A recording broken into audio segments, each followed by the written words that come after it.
Hai, saya Rodora dari Metro Manila, Filipina, seorang relawan peziarah Naju. Saya harap Anda menonton episode 1 yang berbicara tentang 5 spiritualitas dasar, episode 2 kami yang berdiam di salah satu dari 5, Sumchigo atau penyangkalan diri untuk cinta orang lain, dan episode 3 yang mengatasi spiritualitas AMEN. Sekarang kita beralih ke spiritualitas ketiga, yaitu spiritualitas dari It's My Fault. Bagi saya ini yang paling sulit dari semuanya. Itu adalah ujian kerendahan hati yang paling utama. Spiritualitas ini salahku, menuntun kita untuk mempraktikkan pertobatan dengan hanya menyalahkan diri kita sendiri, bahkan jika itu adalah kesalahan orang lain, berpikir, karena kurangnya doa di pihak saya, dia melakukannya, jadi itu salah saya. Jika kami menerima semuanya sebagai kesalahanku, kami tidak akan melawan dan iblis pemecah belah akan melarikan diri, maka hanya kegembiraan dan kedamaian yang akan menang. Karena spiritualitas ini berakar dari realisasi Julia Kim, mari kita bahas pengalamannya tentang masalah ini.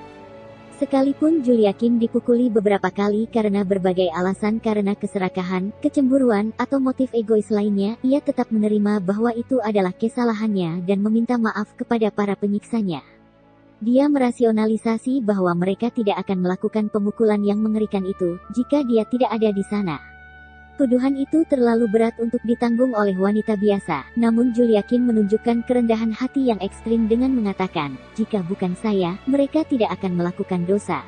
Semuanya terjadi karena aku. Bahkan jika batu terbang dan menyayat kaki saya, bagaimana saya bisa menyalahkan batu itu?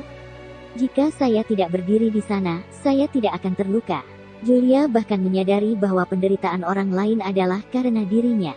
Dia berdoa kepada Tuhan, itu adalah alatmu untuk membuat saya marah.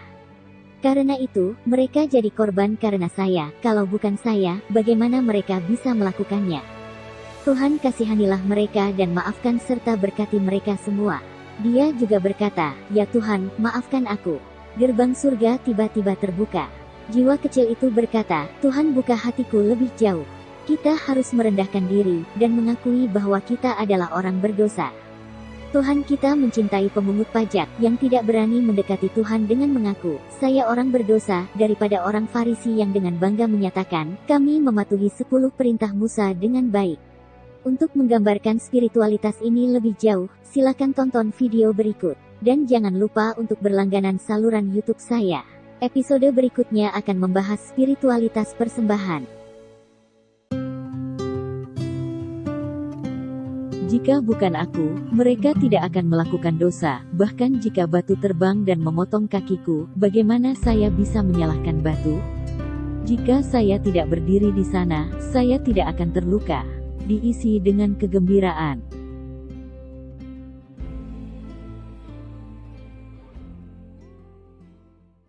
190/5000 Tuhan berkata, mengubah kesalahan orang lain menjadi kesalahanmu, dibuat dengan hati yang baik. Apakah cinta sejati dan kerendahan hati, hanya jiwa yang bersatu denganku, bisa mengalami manisnya cinta yang agung.